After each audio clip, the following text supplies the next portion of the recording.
Halo semuanya, selamat datang lagi di channel saya, Keva Sevander. Di video kali ini kita akan sama-sama ngebahas analisa fundamental dari saham Sril. Sril ini merupakan salah satu perusahaan tekstil terbesar se-Asia Tenggara. Nah, seperti apa pembahasannya? Makanya tonton terus saja video ini sampai habis.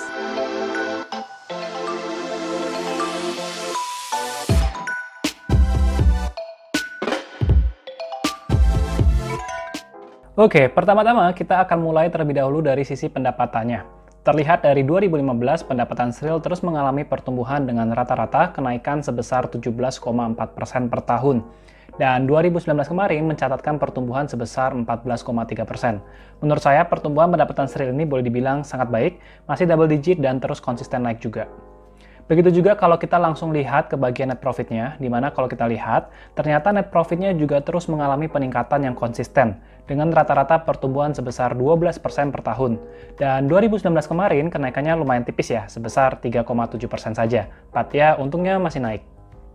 Nah, kenaikan yang tipis ini sebenarnya ada penyebabnya. Jadi kalau kita buka ke laporan keuangannya, maka kita harus lebih berhati-hati terhadap net profitnya Sril ini. Kenapa?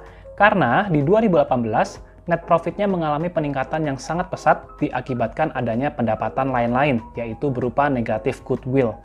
Nah, negatif goodwill ini sebesar 25 juta US dollar atau setara 30% dari total net profit yang dicetak oleh Sril.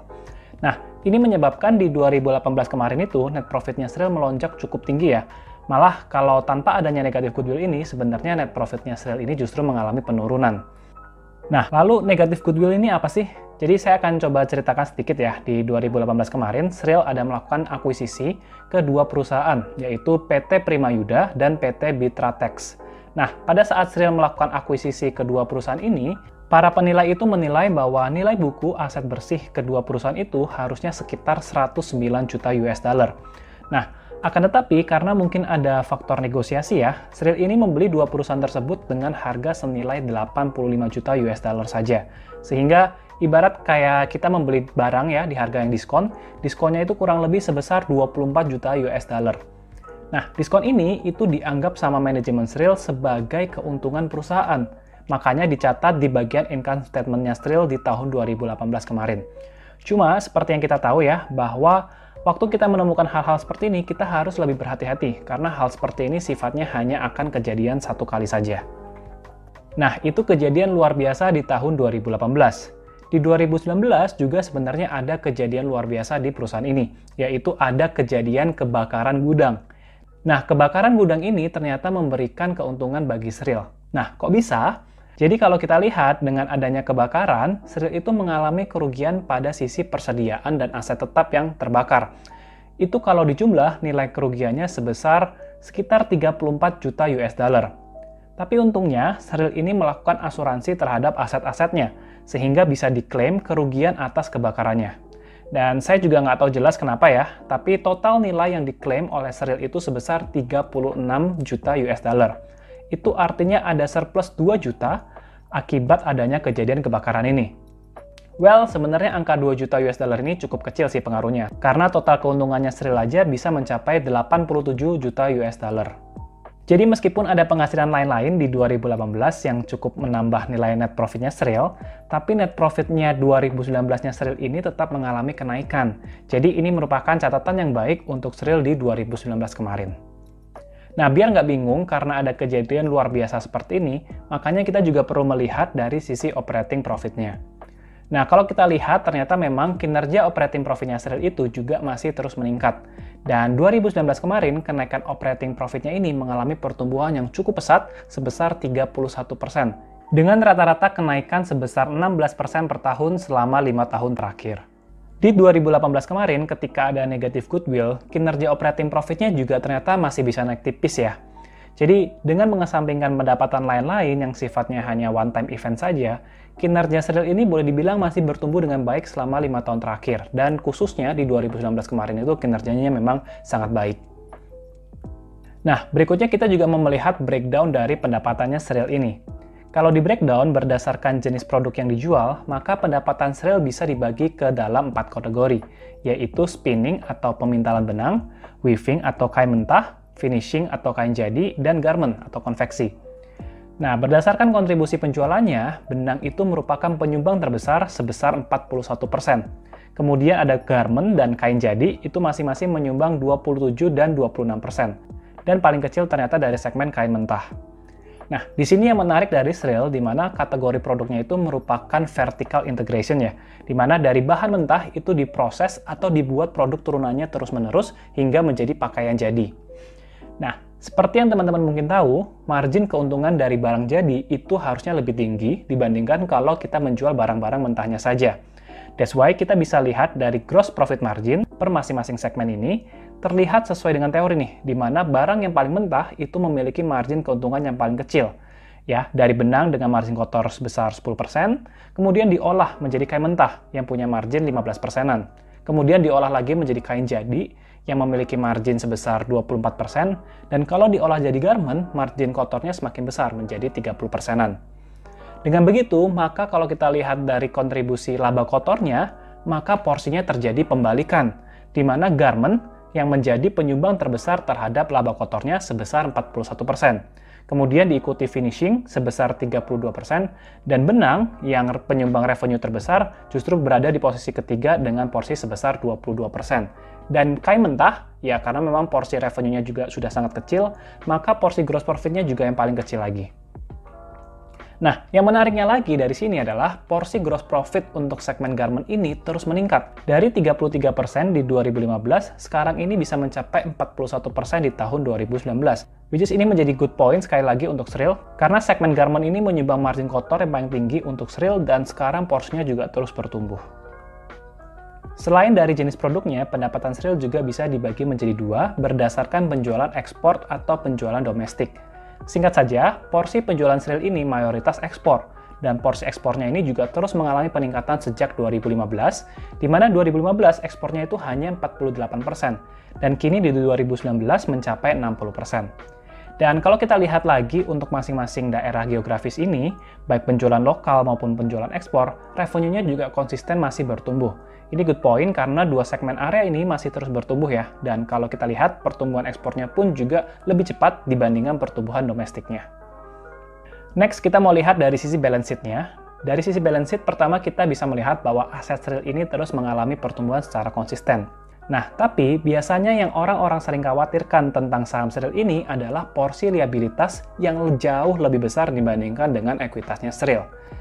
Kalau kita hitung debt equity rasionya saja, maka tentu selalu di atas 100% ya.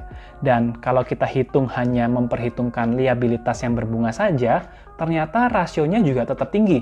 Nah, apakah Srill ini beresiko dari pengelolaan hutangnya? Yes, mungkin akan lebih beresiko dibandingkan perusahaan-perusahaan lain yang hutang berbunganya sedikit. Tapi hutang kan nggak selamanya buruk ya, kalau bisa dikelola dengan baik. Nah, sekarang kita coba pelajari nih komposisi hutangnya Srill ini. Dari 100% liabilitasnya, ternyata 89%-nya merupakan hutang finansial atau hutang yang memiliki bunga. Porsinya ini boleh dibilang cukup banyak ya. Ya, dari 89% ini, kalau kita pecah lagi, kita bisa dapat bahwa 42%-nya merupakan hutang bank jangka panjang.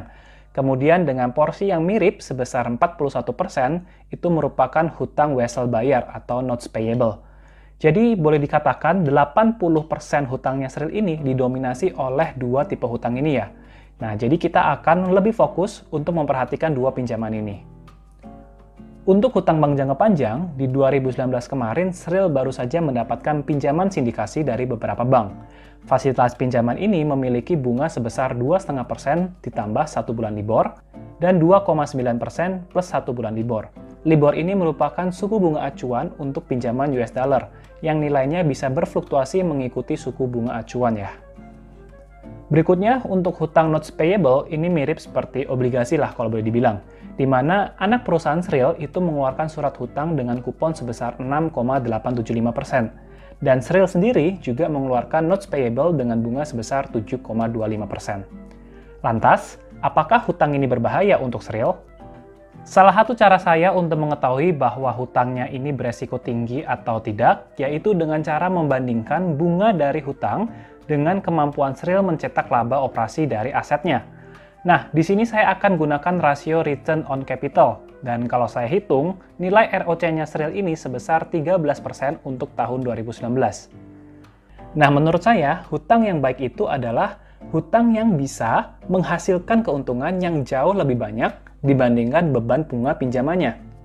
Nah, di sini kan ada beberapa bunga ya. Untuk mikir jeleknya aja, kita coba ambil saja bunga yang paling tinggi. Nah, dari 4 pinjaman ini, bunga yang paling besar adalah 7,25%. Jadi kita ambil saja yang 7,25% sebagai bunga yang tertinggi untuk hitungan konservatifnya. Jadi dalam kasus real ini, ternyata ROC-nya 13%, dan ini lebih tinggi dibandingkan bunga pinjamannya yang paling tinggi sebesar 7,25%. Jadi kalau saya pribadi masih melihat bahwa hutangnya Sril ini meskipun porsinya besar, tapi Sril ini memiliki kemampuan untuk menghasilkan lebih besar lagi dari bunga pinjaman yang harus dibayarkan. Jadi boleh dibilang hutangnya ini masih baik. Ya meskipun perlu diingat sekali lagi bahwa memang hutang yang besar itu memiliki resiko yang lebih besar juga. Andai kata jika ke depan-kedepannya Sril ini tidak mampu memiliki performa keuangan yang baik, maka itu akan menjadi hal yang sangat beresiko bagi kondisi perusahaannya Sril.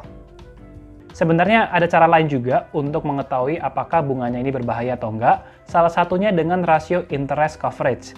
Cuma perhitungannya akan lebih banyak, jadi saya lebih suka pakai rasio ROC seperti ini dulu sebagai filter awalnya. Next, selanjutnya kita lihat dari sisi return on equity-nya. Terlihat rasio ROE-nya mengalami tren penurunan dari 2015 dan 2019 kemarin mencatatkan ROE terendah selama 5 tahun terakhir. Well, meskipun secara angka sebenarnya masih tergolong cukup oke ya ROE-nya sebesar 14,7%. Untuk mengetahui penurunan ROE ini, kita coba lihat dari faktor yang mempengaruhi ROE. Pertama bisa kita lihat dari profitability margin-nya, di mana net profit margin dari Sril memang mengalami penurunan di tahun 2019 kemarin. Dari sisi asset turnover, kinerja di tahun 2019-nya boleh dikatakan stabil, terjaga baik di level 0,75 kali. Kemudian dari sisi financial leverage-nya, atau saya pakai rasio debt to equity ratio, di tahun 2019 juga stabil di kisaran 163%. Jadi kalau balik lagi ke return on equity, penyebab utama turunnya ROE kemarin ini karena ada penurunan net profit margin. Tapi, perlu diingat sekali lagi, penurunan ini terjadi karena di 2018 terdapat keuntungan dari negatif goodwill yang menyumbang 30% dari net profitnya. That's why NPM dan ROE-nya di 2018 kemarin jadi terdorong naik. Next, kita ngomongin tentang harga. Ini pergerakan harga Sril 5 tahun terakhir, di mana harga Sril saat ini sebesar Rp148. Dan di harga saat ini, Sril ini memiliki rasio PE sebesar 2,3 kali. Menurut saya pribadi, angka PI saat ini tergolong sangat rendah ya. Dan kalau tadi kita lihat, net profitnya juga nggak terlalu banyak penghasilan lain-lain di 2019 kemarin. Jadi ini cukup mencerminkan kondisi perusahaan dari Sril saat ini. Dari PBV juga tercatat saat ini hanya 0,3 kali. Padahal ekuitasnya tadi kita lihat masih terus bertumbuh 5 tahun dengan ROE yang cukup baik di atas 10%.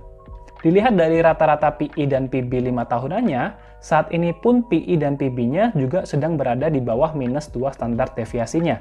Hal ini menunjukkan harga saham Sril saat ini relatif sangat murah.